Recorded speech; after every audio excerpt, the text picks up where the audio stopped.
তুমি যদি first time বিশ্ববিদ্যালয়ে ভর্তি পরীক্ষায় ব্যর্থ হয়ে এখন যদি ভাবো যে আমি সেকেন্ড টাইমে ভর্তি পরীক্ষা দিব কিনা, অথবা যদি তোমার ভিতরে একটা দ্বিধাদ্বন্দ্ব কাজ করে যে আসলেই আমার সেকেন্ড টাইমের জন্য প্রস্তুতি নেওয়া উচিত হবে কিনা, বা সেকেন্ড টাইমের জন্য প্রস্তুতি নিলে তোমার কোন কোন ক্ষতি হতে পারে বা কোন কোন সমস্যাগুলো তোমার সামনে আসতে পারে, বা সেকেন্ড টাইমের জন্য প্রস্তুতি নিলে তোমার কোন কোন অপরচুনিটি তোমার সামনে আসতে পারে, এমন যদি দ্বিধাদ্বন্দ্ব তোমার মধ্যে কাজ করে, তাহলে আজকে আমি তোমার সাথে অত্যন্ত গুরুত্বপূর্ণ কিছু কথা বলবো।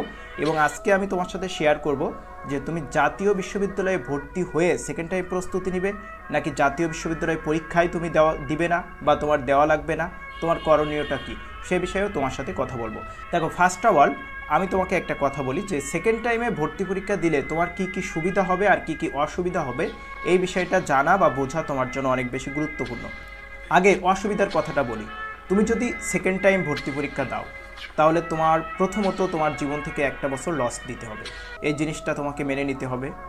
এই একটা লস ছাড়া সেকেন্ড টাইম প্রস্তুতির ক্ষেত্রে দৃশ্যমান আর কোনো ক্ষতি আমার দৃষ্টিতে তোমার নাই। এখন আসি লাভের কথা। এখন তুমি যখন সেকেন্ড টাইমের জন্য প্রস্তুতি নিচ্ছ, তখন তুমি ফার্স্ট টাইমে যেমন পড়াশোনা করেছিলে, সেকেন্ড টাইমের জন্যও কিন্তু তুমি 8 থেকে 10 মাস সময় ধরে ঠিক সেই রকম একটা প্রিপারেশান তুমি নিবে বা তোমাকে নিতে হবে, তাই না? তার মানে তুমি আগামী যে 8 থেকে 10 মাস সময়টা তুমি পাবে, এই সময়টার প্রত্যেকটা মুহূর্ত তোমার জন্য অনেক অনেক বেশি গুরুত্বপূর্ণ হবে। প্রত্যেকটা সময় তুমি পড়াশোনার মধ্যে থাকবে, প্রত্যেকটা সময় তুমি একটা নিয়ম শৃঙ্খলার মধ্যে থাকবে, এবং এই সময়ে তুমি অনেক কিছু শিখবে। এই শেখাটা তুমি চাইলে কিন্তু আগামী 5 বছরেও তোমার জীবনে শিখতে পারবে না, কারণ তুমি বিশ্ববিদ্যালয়ের জন্য স্বপ্ন দেখো, স্বপ্ন পূরণের জন্য চেষ্টা করতেছো, এবং এই চেষ্টার ফল হিসাবে, স্বপ্ন পূরণের লক্ষ্য হিসাবে তুমি এখন যে পরিশ্রমটা করতে পারবে, এই পরিশ্রমটা তুমি বিশ্বাস করো তোমার জীবনে হয়তো আর তুমি কখনো করতে পারবে কিনা সেটা নিয়ে আমার যথেষ্ট সন্দেহ আছে। তোমার যদি আত্মবিশ্বাস থাকে তাহলে হয়তো তুমি করতে পারবে। বিশ্ববিদ্যালয়ে চান্স পাওয়াটা এই মুহূর্তে তোমার কাছে কিন্তু অনেক বড় একটা স্বপ্ন। তুমি যদি এই যাত্রায় হেরে যাও, তাহলে তোমাকে পরবর্তীতে আবার নতুন করে আগে স্বপ্ন দেখতে হবে। সেই স্বপ্নটা দেখার সুযোগ হয়তো তোমার আসবে আরও 4 থেকে 5 বছর পরে, যখন তোমার অনার্স শেষ হবে, গ্র্যাজুয়েশন শেষ হবে, তারপর তুমি হয়তো বড় কোনো চাকরির জন্য প্রস্তুতি নিবে, স্বপ্ন দেখবে, পরিশ্রম করবে। তখন আবার হয়তো তোমার পরিশ্রমের একটা সুযোগ আসবে, স্বপ্ন বাস্তবায়নের একটা সুযোগ আসবে। কিন্তু বাংলাদেশের ক্ষেত্রে 99% শিক্ষার্থীদের ক্ষেত্রেই বলা যায় 4 থেকে 5 বছর পরে তুমি এখন যে স্বপ্নটা আসো বা তোমার এখন যে কন্ডিশন, পরিশ্রম করার যে মানসিকতা, কিছু করার যে স্বপ্ন, এই স্বপ্নটা 4 থেকে 5 বছর পরে ধরে রাখা যায় না, বা অধিকাংশ স্টুডেন্ট ধরে রাখতে পারে না। সো এটা একটা সমস্যা। তোমার বর্তমানে এই মুহূর্তে তোমার কাছে যে সুযোগটা আছে, এটি ভবিষ্যতে আবার 4 থেকে 5 বছর পরে কবে তোমার এমন একটা সুযোগ আসবে, কবে তুমি আবার স্বপ্নকে ধারণ করবে, স্বপ্নের জন্য প্রস্তুতি নিবে, সেই বিষয়টা কিন্তু একটা অনিশ্চিত বিষয়। এখন তুমি আগামী 8 থেকে 10 মাস প্রস্তুতি নিলে, এই সময় নিশ্চয়ই তুমি কিছু না কিছু শিখবে। জীবনের সর্বোচ্চ পরিশ্রমটা তোমাকে এই সময়ে করতেই হবে, কারণ তুমি বিশ্ববিদ্যালয়ের জন্য প্রস্তুতি নিচ্ছ। এখন তোমার এই পরিশ্রম, তোমার এই সময় সব কিছু কি নষ্ট হয়ে যাবে? না, এটা কখনোই নষ্ট হবে না। তুমি যখন এই সময়ে অনেক কিছু শিখতেছো, পরিশ্রম করতেছো, জানতেছো, তখন বাংলাদেশের চাকরির বাজারে যে বাংলা, ইংরেজি এবং সাধারণ জ্ঞানের উপর প্রস্তুতি নিতে হয়, এ বিষয়ে একটা শক্ত ভিত্তি কিন্তু তোমার তৈরি হবে, যেটা তোমার পরবর্তীতে যে কোনো কম্পিটিটিভ এক্সামে অনেক অনেক কাজে লাগবে। তাহলে সমীকরণটা কি দাঁড়ালো? তুমি যে সময়টা নষ্ট করতেছো আপাতত দৃষ্টিতে, এই সময়টা কিন্তু আসলে নষ্ট হচ্ছে না। এই সময়টা তোমার জীবনের পড়াশোনার এক গুরুত্বপূর্ণ অধ্যায়। এখানে তোমার বেসিকটা তুমি ডেভেলপ করতে পারবে। এরপরে তুমি যদি সেকেন্ড টাইমে সফল হও, তাহলে তুমি যে জীবন থেকে একটা বছর হারিয়েছো, এই একটি বছর তোমার কাছে কিছুই না। এমনকি তুমি যদি 2টা বছরও হারাও, এটাও তোমার কাছে কিছুই না। কারণ আমি নিজে ফার্স্ট টাইমার হিসেবে পরীক্ষা দিলেও বিশ্ববিদ্যালয় ভর্তি পরীক্ষার আগে 2 বছর হারিয়ে আজকে আমি পাবলিক বিশ্ববিদ্যালয়ে পড়াশোনা করতেছি। তো আমার যে ফ্রেন্ডগুলো ছিল, তারা এখনও আমার থেকে 2 বছর এগিয়ে, কিন্তু অধিকাংশ আমার সেই বন্ধুগুলোই এখন বেশিরভাগই কলেজ বা প্রাইভেট ইউনিভার্সিটিতে পড়াশোনা করে। তুমি বিশ্বাস করো, আমি আইনের ছাত্র হিসেবে এবং একজন পাবলিকিয়ান হিসেবে, রাজশাহী বিশ্ববিদ্যালয়ের ছাত্র হিসেবে যে স্বপ্নটা দেখতে পারি, আমার ভবিষ্যৎকে আমি যতটা বেশি ধারণ করতে পারি, আমার ওই বন্ধুগুলো বাস্তবিকভাবেই সেটা করতে পারে না। এটাই বাস্তব। কারণ বিশ্ববিদ্যালয় একটি প্রতিষ্ঠিত প্ল্যাটফর্ম, অনেক সীমাবদ্ধতা থাকতে পারে বিশ্ববিদ্যালয়ের, কিন্তু বিশ্ববিদ্যালয় তোমাকে অনেক কিছু দিতে পারে। তুমি বিশ্ববিদ্যালয়ের কাছ থেকে চাইলে অনেক কিছু নিতে পারো। তুমি যদি নিতে পারো ভবিষ্যতে অনেক বড় কিছু তুমি করতে পারবে। তুমি বিশ্ববিদ্যালয়ে চান্স পাওয়ার পরে যদি আবার ঝিমিয়ে যাও তাহলে পরবর্তী ধাপগুলোতে তুমি ব্যর্থ হবে। কিন্তু তুমি বিশ্ববিদ্যালয়ে চান্স পাওয়ার পরে আবার পরবর্তী ধাপের জন্য তুমি প্রস্তুতি নিলে তাহলে পরবর্তীতে তুমি সফল হবে।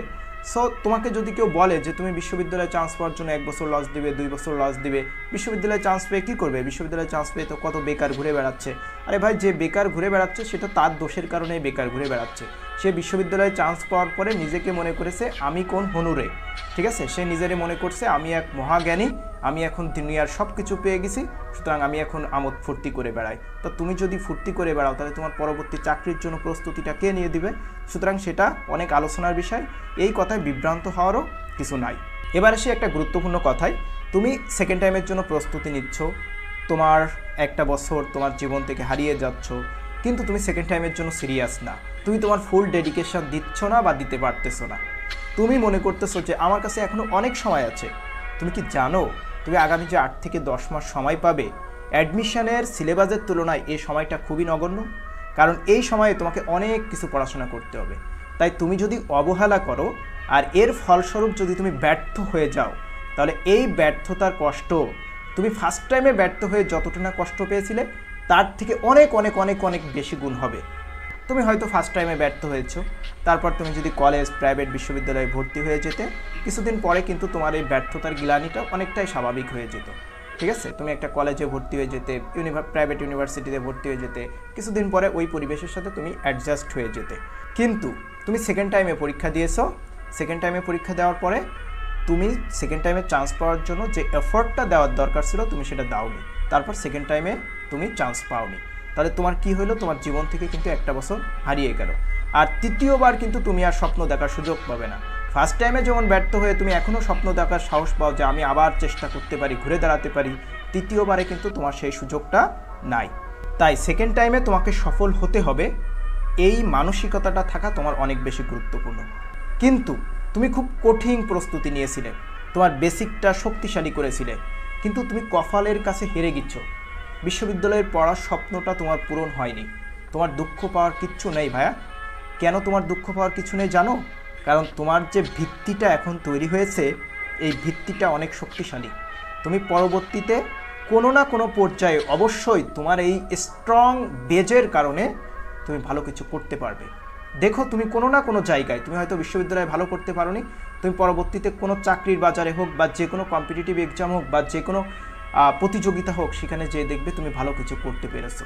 তাই তোমাকে একটা কথা বলি, পরিশ্রম কখনো মানুষকে ব্যর্থ করে না। পরিশ্রমের ফল কখনো ইমিডিয়েটলি পাওয়া যায়, কখনো পরিশ্রমের ফল হয় সুদূর প্রসারী, সেটা তোমার ভবিষ্যৎ জীবনকে মসৃণ করে দেয়।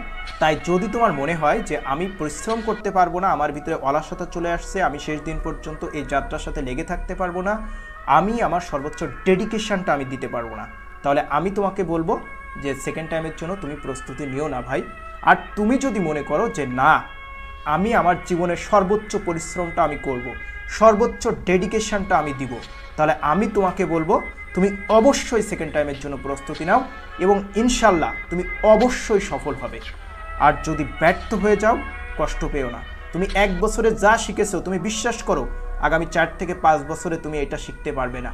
কারণ আগামী 4 থেকে 5 বছরে, এই 1 বছরে তুমি যে পরিশ্রমটা করেছো পড়াশোনার জন্য, এই পরিশ্রম করার শক্তিটা তুমি পাবে না, বা এই পরিশ্রম করার এফোর্টটা তুমি দিতে পারবে না।